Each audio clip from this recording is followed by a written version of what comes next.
and your wife started thinking that you were having an affair. Yeah, apparently so.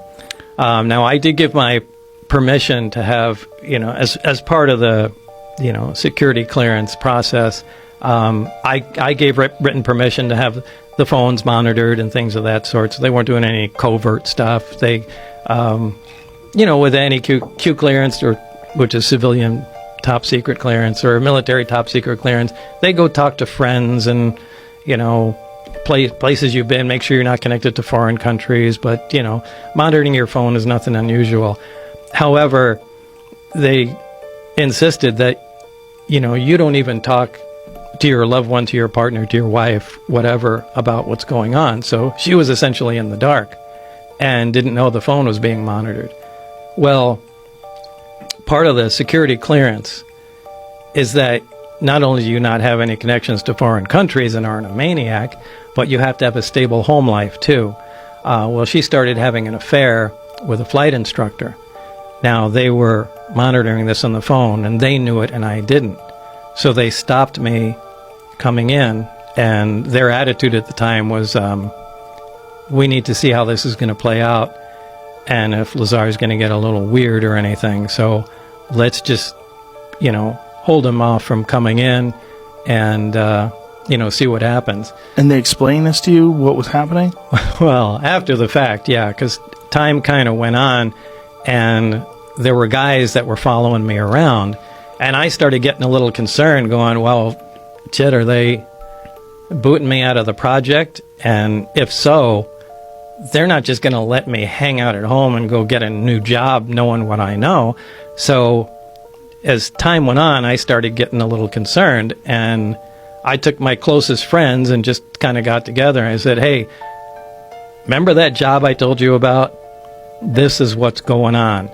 And you don't need to take my word for it. Wednesday night, we need to all go out here. I want to show you what's going on. So I took everybody, and we went out to, remember, since I had the test flight schedule, and went outside the base, out into the desert, and so everybody could see, one of the high-performance tests. And, it left quite an imprint on everybody, so they knew I wasn't.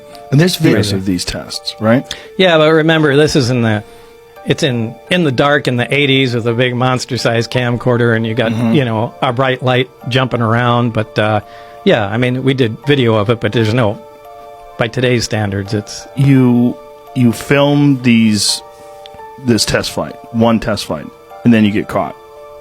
Actually, it was, I think, the third time, because we went out there the first time.